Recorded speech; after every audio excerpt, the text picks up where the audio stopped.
mañana vamos a referirnos a lo que está ocurriendo en el proyecto de la ampliación 8 carriles del tramo o de la obra que se está construyendo entre Puente de las Américas y Arraiján, cuyo costo eh, asciende nada más y nada menos.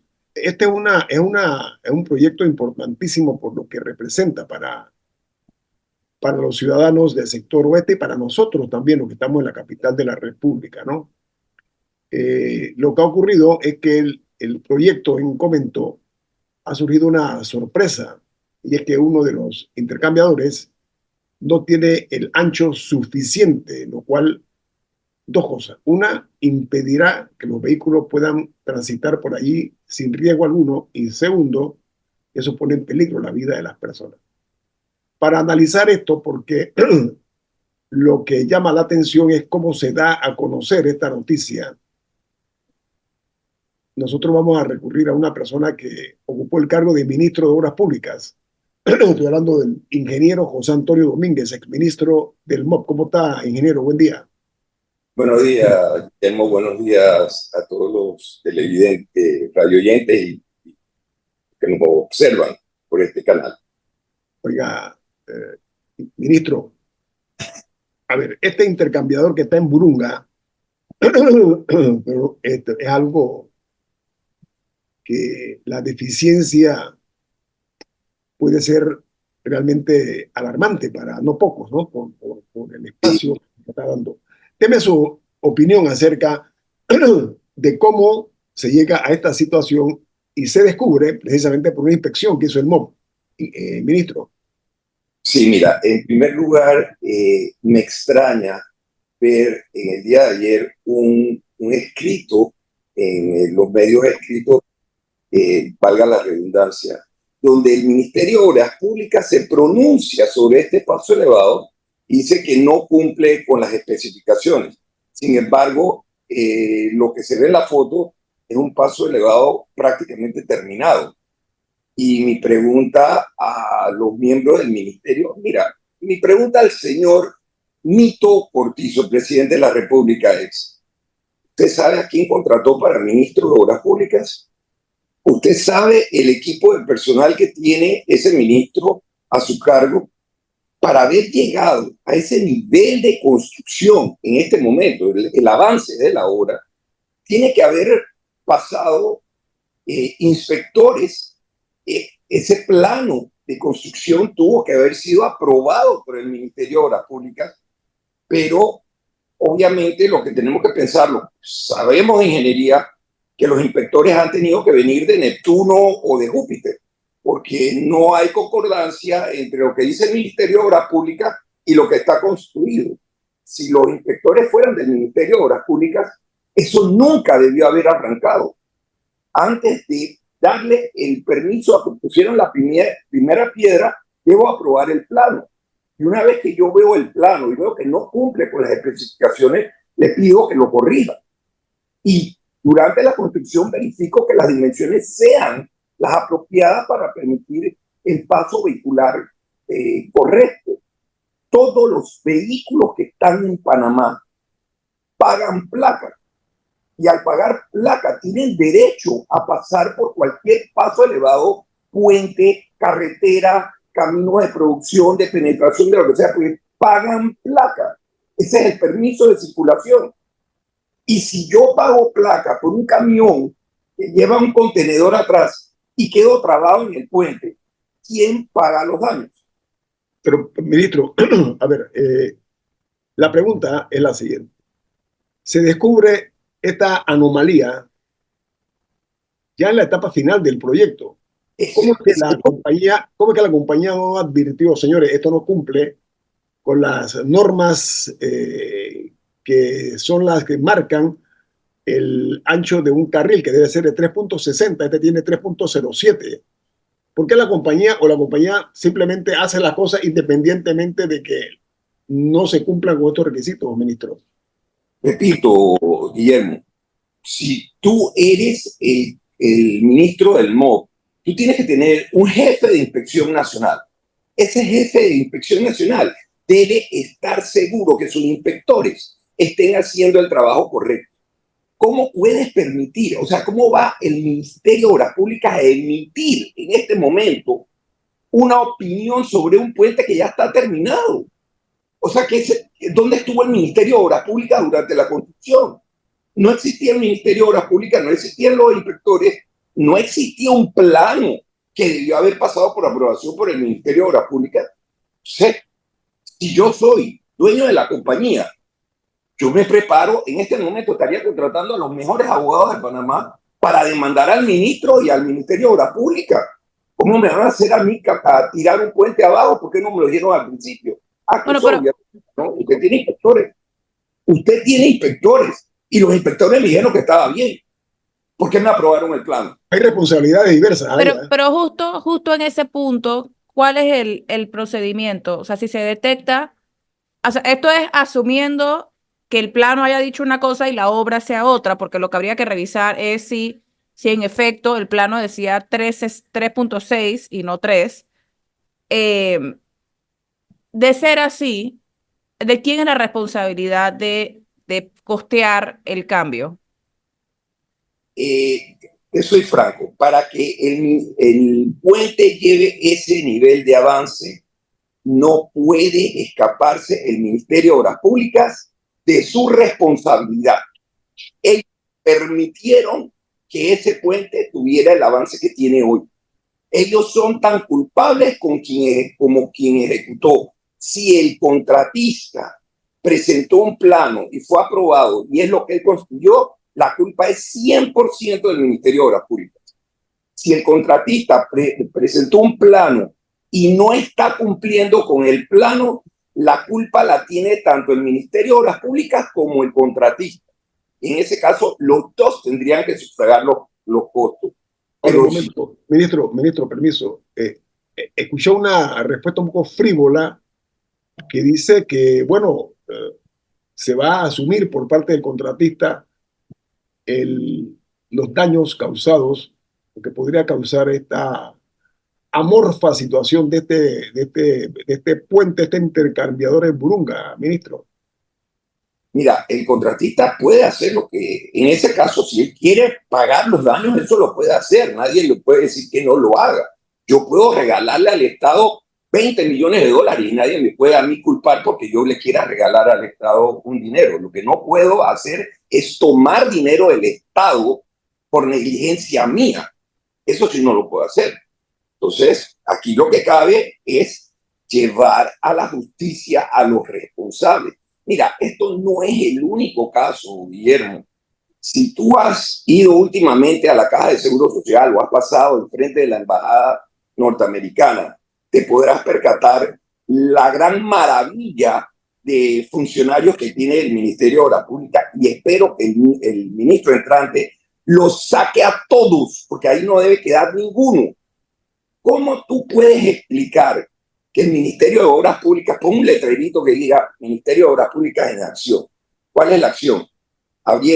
Cambiaron la superficie de rodadura, que era asfalto, escarificaron y pusieron una superficie nueva, dejando unos huecos hace más de un mes enormes, y el ministerio ha ido a reparar huecos dentro de huecos.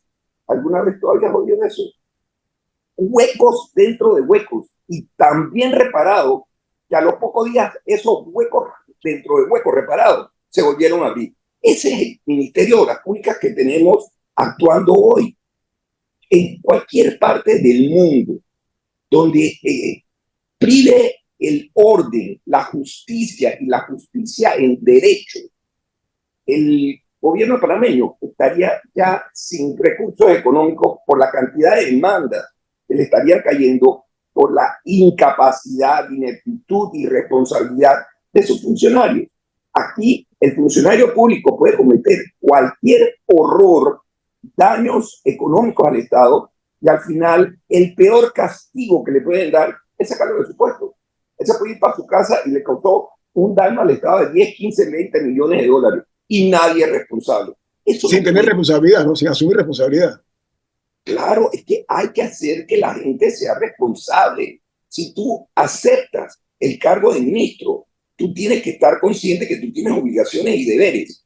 Y si tú no cumples debidamente con tus responsabilidades, tú puedes ser objeto de demandas, porque tú le estás causando daño a terceros. Dime una cosa, ¿tú alguna vez has estado en Estados Unidos y has pasado por áreas de construcción, sobre todo de carreteras?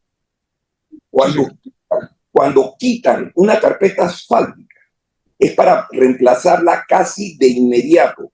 Y cuando te digo casi de inmediato, son horas, no semanas, meses. Y una vez puesta la carpeta, de forma inmediata pasan a poner la señalización horizontal. Por razones del derecho, si yo estoy circulando en mi vehículo y yo me cruzo y causo un accidente de frente contra otro vehículo porque hacían falta las líneas divisorias en la carretera, yo puedo demandar al Estado.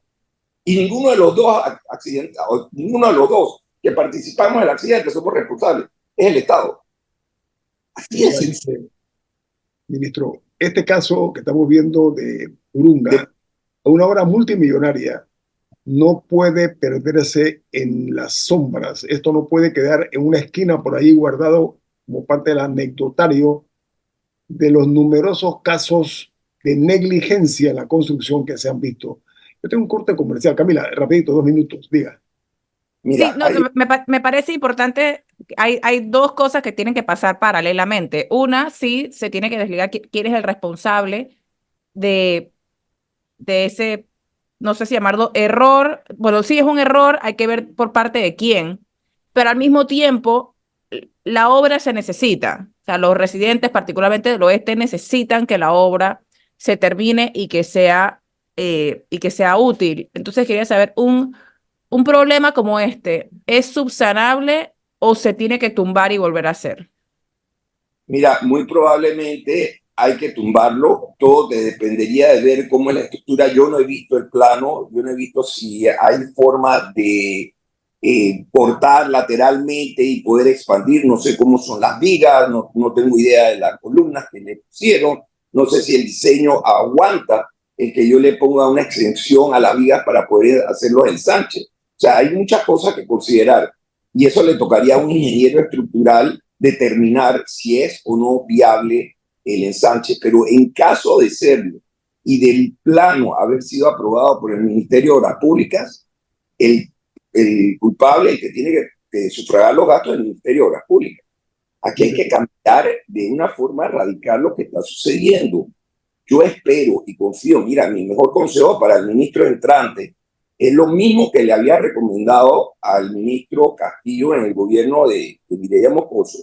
Él me preguntó qué podía hacer para arrancar bien el ministerio. Yo le dije que lo primero que tenía que hacer era una revisión completa de todos los proyectos que tienen ejecución, los que están pendientes, los que están por pago, y ese es otro de los escándalos que están sucediendo. Vamos a hablar de ese otro escándalo también al regreso. Ministro, vamos al corte comercial. Discúlpeme, ¿no? Tengo que cumplir con el corte comercial. Viene más. Esto es En Perspectiva, un programa para la gente inteligente como usted. Esta mañana estaba platicando con nosotros, con ustedes, obviamente, el exministro de Obras Públicas, el ingeniero José Antonio Domínguez. Nos estamos refiriendo al intercambiador de Burunga, un proyecto multimillonario de vieja data. Esta obra tiene un costo de 416 millones de dólares para ampliar a 8 carriles. Este tramo son como 11 kilómetros más o menos de longitud que tiene esta ruta. Parte del problema, además de la malformación esa que se ha dado tanto por parte, tiene responsabilidades, no únicamente por parte del Ministerio de Obras Públicas, sino por el propio contratista también, porque hay funcionarios que en connivencia con empresarios dejan que estas cosas ocurran, lamentablemente. No sé si este es el caso, pero la realidad es que estamos pagando por obras de pésima calidad en el país. Vemos una serie de obras que no tienen los controles de calidad necesarios. Este es el caso de esta ampliación 8 carriles. Ministro, aquí tiene que haber quienes rindan cuenta sobre esto y la pregunta es, esta obra que tiene es de vieja data, tiene años ya de estarse construyendo, como 7 años lleva construyendo, si no termina, hace mucho rato está en 91%, rato, se va a atrasar, porque hay que demoler este paso intercambiador en Burunga y volverlo a construir, ministro. O sea, es otro retraso más que se le da a esta esperada obra, no únicamente por los residentes del sector oeste, sino por todos los ciudadanos que transitamos por esta ruta. Adelante, ministro. Mira, hay cosas muy importantes. Lo que toca decir sobre la extensión del proyecto, el atraso. Yo no sé si te enteraste en el pasado que cuando hubo un proyecto que estuvo en problemas y se le exigió al Ministerio de Obras Públicas hacerle cumplir a la afianzadora que terminara la obra porque el contratista no pudo, la afianzadora se limpió la mano y dijo, mi fianza expiró hace 1 año y medio. Y yo, Esa es la fianza que tienen que poner todos los constructores. así es, el Ministerio de Obras Públicas, en el momento, para eso es el trabajo de la inspección. Los inspectores tienen que darle seguimiento a la construcción y también a todos los documentos que tienen que estar actualizados. Si yo contrato con el Ministerio de Obras Públicas, a mí me obligan a entregar una fianza de cumplimiento, pero es por el periodo que dice el contrato. ¿Qué pasa si por razones ajenas a mí como contratista tengo que extender el contrato? Tuve un problema natural, lluvias excesivas que me atrasaron. Entonces, yo tengo que pedir al Ministerio de la Extensión, pero al mismo tiempo tengo que extender esa fianza de cumplimiento. Y eso lo dejan de hacer los inspectores, lo dan por hecho, no lo siguen y al final, cuando se quiera reclamar a esas afianzadoras de que el contratista no puede terminar, que ellos tienen que hacerlo, dicen, lo siento, pero mi fianza expiró y al expirar ya yo no tengo obligación con nadie. Y es verdad. Entonces el problema recae en ¿Quién queda pagando entonces, ministro? el ministro de Obras Públicas. Mira, cuando yo fui ministro del gobierno de Endara, en 10 meses le di 2 vueltas y media al país. Yo todas las semanas agarraba un día para hacer un recorrido en una provincia. Y ese día era de 7 de la mañana a 7 de la noche, recorrido completo, no paraba y veía todos los proyectos. Y llevaba conmigo ahí al director regional y al jefe de inspección. ¿Para qué? Para cualquier cosa que detectara en la obra, se le comunicaba y ellos tomaban las medidas correctivas. ¿Cuántos ministros han hecho eso después? No les importa. ¿Tú crees que el ministro actual sabía que ese puente tenía o no tenía las condiciones? Por Dios, eso es lo que está pasando. Son gente que ponen, se sientan en un escritorio, reciben los cheques y las dádivas que reciben también para permitir cosas como estas y no les importa con el país. Eso es lo que ha estado pasando. Ministro, a ver, esto va a afectar el cronograma de entrega de la obra, ¿es correcto? Obviamente. Bien, No hay... eso es uno. Dos, es una propuesta abierta. Una propuesta que tiene un carácter de amor propio y de orgullo y de dignidad. Sobre todo, amor a la patria, ¿no? Propongo que la Sociedad Panameña de Ingenieros y Arquitectos, la SPIA, designe un equipo de inspectores, la SPIA, que sería un elemento absolutamente alterno fuera del proyecto y en consecuencia totalmente neutral, para que sea una inspección completa de la obra. Porque si nos encontramos con no es un lunar, esto es un escándalo mayor lo que estamos viendo. Yo propongo que la SPIA, ¿sí?, en honor a la responsabilidad que tiene con la ciudadanía, designe una comisión que haga una inspección de los pies a la cabeza de esta obra. ¿Qué le parece, ministro? Me parece correcta. Ellos son los idóneos para hacer una verdadera inspección de la obra, pero esto no es nuevo, Guillermo. Esto ha venido pasando en infinidad de ocasiones. ¿Sabe por qué lo digo, ministro? Permíteme. ¿Sabe por qué? Porque hay algunos casos donde hay connivencia, donde hay complicidad entre empresarios y el gobierno, en este caso, Ministerio de Obras Públicas. Usted lo sabe y yo lo sé. Y la gente informada de este país lo sabe. Guillermo, ustedes como periodistas me pidieron a mí en una ocasión hacer una revisión de la autopista Panamá-Colón. Hicimos Correcto. una revisión profunda, vimos los contratos, las adendas, todo. Vimos los chanchullos que se habían dado, vimos cómo las carpetas de concreto que tenían que ser de un espesor fueron reducidas porque para corregir los errores hicieron una calificación para nivelar la losa, pero al tú hacer la nivelación esa, lo que hace es reducir el espesor y eso no está de acuerdo con las especificaciones que tú contrataste. Y eso cuesta dinero, ministro, y eso cuesta dinero, ¿no? Al Estado, ¿no? ¿Y qué hizo el país? ¿Qué hizo el Ministerio Público? ¿Qué hizo la Contraloría?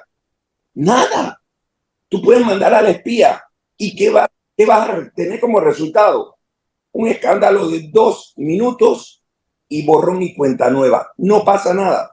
Aquí la cobertura entre funcionarios públicos es galopante. Mira lo que sucedió con lo que acaba de pasar en la Asamblea y la Corte Suprema.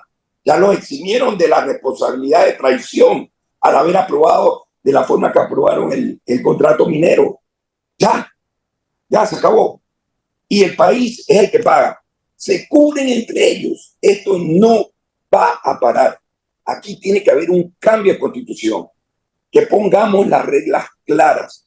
Si eso no se da, no esperen cambio. Acuérdate el dicho, tú no puedes esperar que las cosas cambien si sigues haciendo lo mismo. Se Tú llama no puedes. gatopardismo, ministro, eso se llama gatopardismo, hacer cambios para que nada cambie. Camila. ¿Cuál es el deber ser? O sea, es decir, yo hablando de la experiencia y lo que ha visto desde que dejó el ministerio, ¿dónde exactamente están las fallas y cuál es el deber ser? ¿Qué es lo que deberíamos hacer para corregirlas? Mira, primero que todo, tú necesitas tener un personal bien profesionalizado. ¿Y qué es lo que ha sucedido en todos los ministerios? Cada vez que hay un cambio de gobierno, viene la rebusca de puestos públicos para el partido gobernante, barren con lo que existe. Si tú invertiste, yo como ministro invertí en personal para que se fuera a educar, preparar para hacer un trabajo en el ministerio. Y una vez que vino el cambio de gobierno, toda esa persona a la que se le invirtió dinero en educarlo, fueron para la empresa privada porque los votaron. Y eso es lo que estaba pasando. Entonces tú no puedes esperar que un ministerio o una institución gubernamental trabaje eficientemente si cada vez que hay un cambio de gobierno pasa lo mismo. El mejor ejemplo que tengo es la ACP. La ACP no pasa eso, porque no importa los cambios de gobierno, el personal que tienen se mantiene. Es un personal de carrera, es un personal preparado. Lo mandan a estudiar, a prepararse. Cuando regresan a su puesto. Eso no sucede en las instituciones gubernamentales. Si eso sucediera, estaríamos teniendo resultados diferentes. Pero tú tienes inspectores que poco les importa, no le pagan lo suficiente, alguien le pasa algo por debajo, prefieren el por debajo para poder mantener a su familia, comprarse los lujos que quieren comprar. Y el resultado es lo que tú tienes. Si me dieran un solo proyecto que haya sido manejado de forma correcta, eficiente, yo te diría, hay que agarrar ese personal y hay que reproducirlo. Pero no hay uno solo, no hay uno solo. En proyectos de carreteras, yo no sé si se acuerdan de un gran hueco que se dio en una ciudad de Japón. Eran de varios metros de diámetro y la profundidad era enorme. ¿Sabes cuánto tiempo le tomó a Japón recuperarlo y reponerlo? 24 horas. ¿En cuánto tiempo cambian pasos elevados?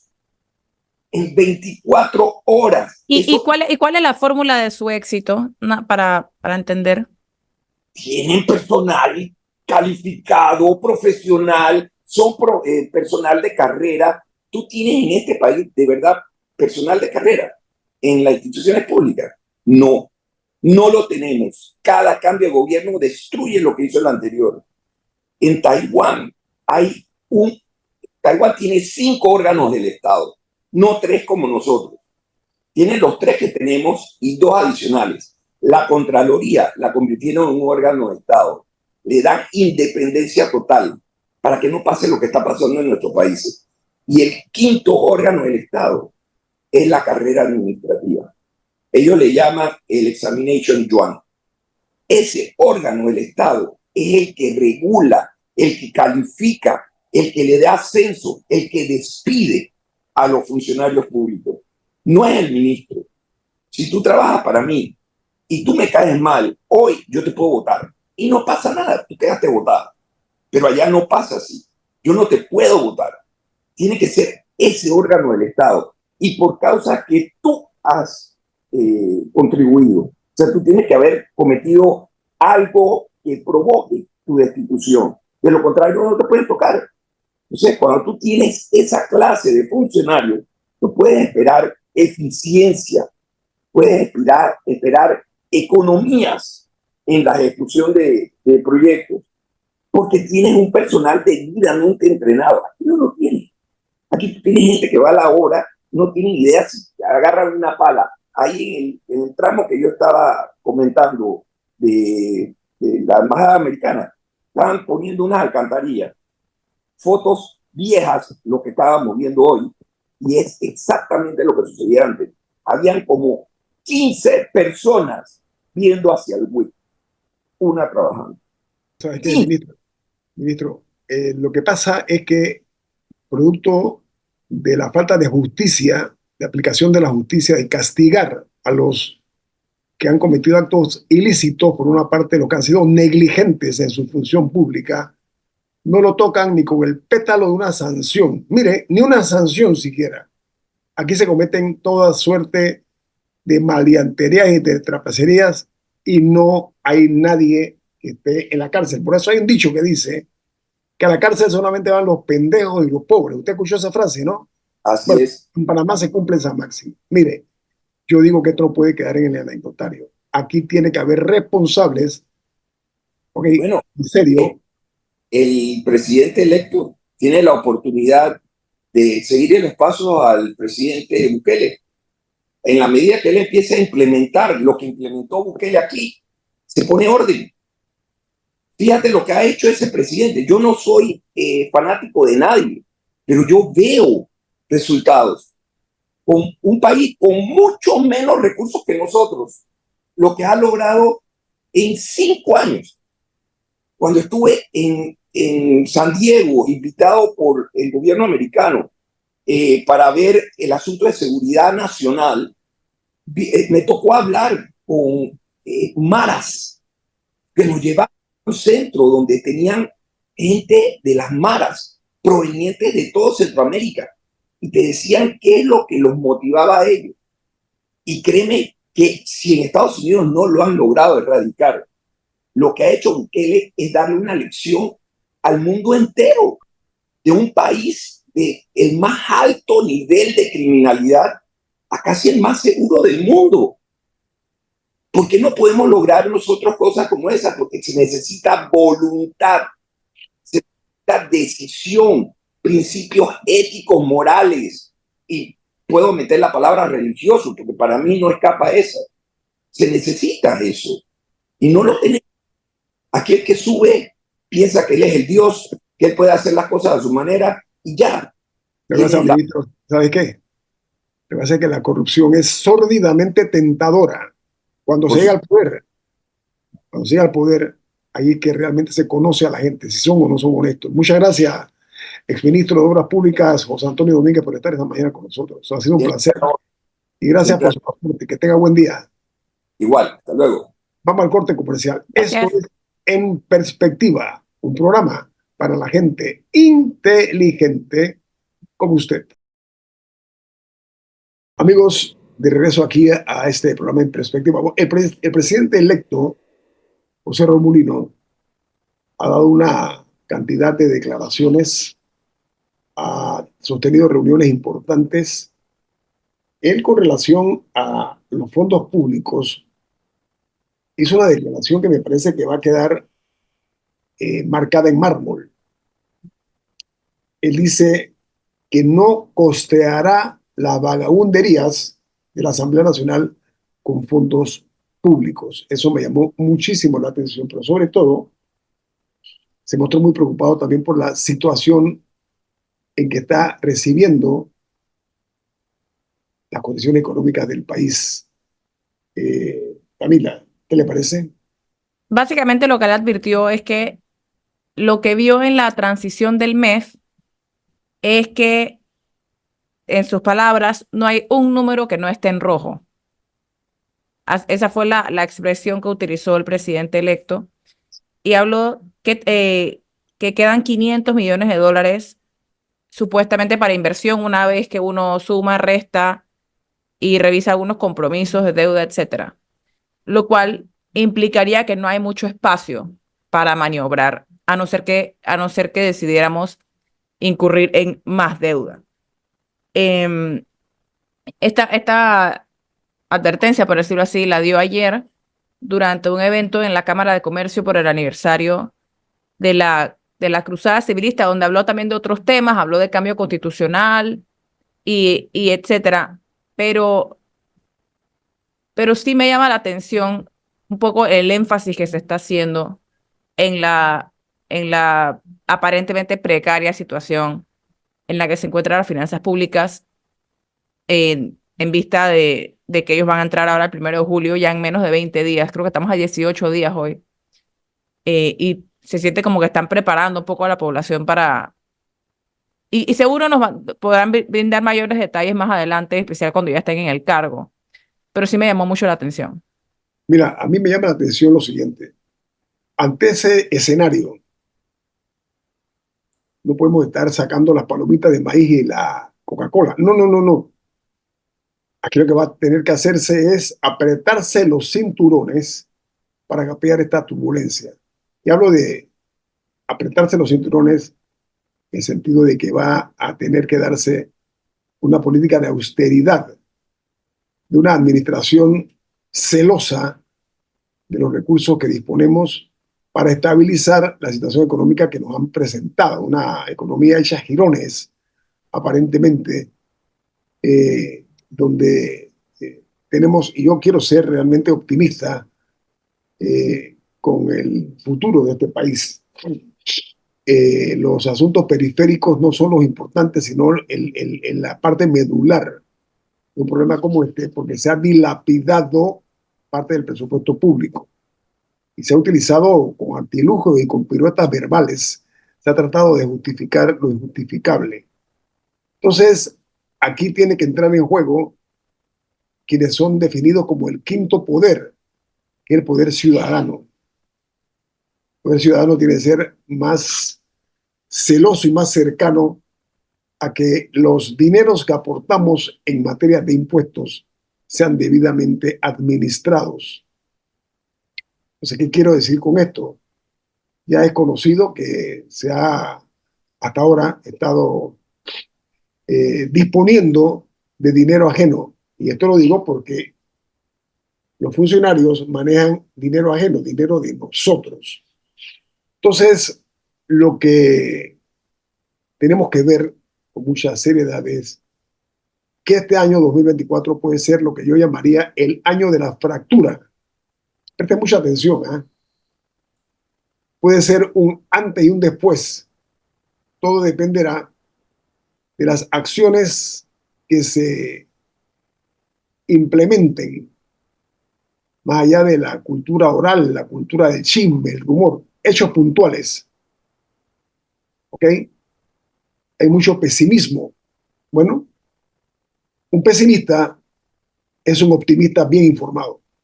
La preocupación que provoca el pesimismo es producto de lo que es la realidad. Ahora lo estamos viendo. Pero bueno, a la economía no le conviene el pesimismo y por eso creo que un poco incluso la designación de Felipe Chapman como ministro del MEF lo que busca, al contrario, es dar un mensaje eh, prometedor un poco de orden y de racionalidad en el gasto. No digo austeridad, porque me parece que incluso el ministro designado Chapman no usa la palabra austeridad, creo que dice algo así como gasto razonable, o algo por el estilo, porque cuando ya caemos en austeridad hay algunas implicaciones mayores de recorte de ciertas cosas. Y no me parece haber escuchado que el discurso vaya por ahí. Lo que sí me llamó la atención también de las declaraciones del presidente electo ayer fueron que sí dijo que la Caja de Seguro Social va a ser uno de sus proyectos prioritarios. Adquirió ese compromiso, por decirlo así, que creo que la población lo espera porque ya hemos escuchado mucho de cómo ya no se puede seguir aplazando el problema, pero creo que también es un mensaje importante que él lo diga, o sea, que lo escuchemos de su boca, de que se le va a dar prioridad a ese tema. Y otro asunto que surgió ayer es que hoy se darán a conocer los nombres de quienes liderarán los estamentos de seguridad. Digo, ya sabemos que el ministro va a ser Frank Ábrego, pero por lo menos quién va a ser el director de la policía, que sí adelantó que sería un civil. Y me imagino que también dará a conocer el Senafront y Senan, que no me parece que hayan sido designados todavía. No, pero se mencionó a un señor Jaime Fernández como el nuevo director de la Policía Nacional a partir del 1 de julio. Bueno, es el nombre que circula, más no me parece que lo hayan anunciado oficialmente. Ayer se dio a conocer ese nombre supuestamente. Lo que sí tenemos que observar también, y me parece interesante, es que el mejor comportamiento económico es el que necesitamos nosotros en este país. Yo sí creo que hay que buscar la manera de ahorrar el gasto innecesario e irnos exactamente a lo que es el gasto justificado en cosas que necesitemos realmente y que respondan a los requerimientos de la sociedad panameña. Esto es un reto, esto no es tan fácil, es muy sencillo decirlo, pero ponerlo en la práctica no es para nada fácil. Yo sí tengo la esperanza de que con Felipe Chapman, un hombre relativamente joven, que no tiene ningún tipo de rabo de paja, que no tiene ningún tipo de trayectoria por la cosa pública, tal vez le dé un sentido de saneamiento a lo que es la manera como se ha estado manejando las finanzas del país. Vaya a oxigenar el ambiente y le dé una impronta que necesita el país, porque la forma como se ha dilapidado el dinero aquí, como se ha mal utilizado, malversado muchos fondos, y los recortes que se necesitan, por ejemplo, en la Asamblea Nacional. No podemos seguir con este tipo de prácticas de la Asamblea, una Asamblea que ha estado de forma directa y casi que grotesca y grosera, chantajeando al Ejecutivo. Eso hay que detenerlo. Hay que cambiar la forma en que se realiza parte de la Asamblea su labor, con una labor muy importante. Bueno, amigos, se acabó En Perspectiva por el día de hoy. Viene Lorena Castillo, la periodista Lorena Castillo, en su programa Altavoz. Ha finalizado En Perspectiva, un análisis para las mentes inteligentes. Por los 107.3 de Omega Estéreo.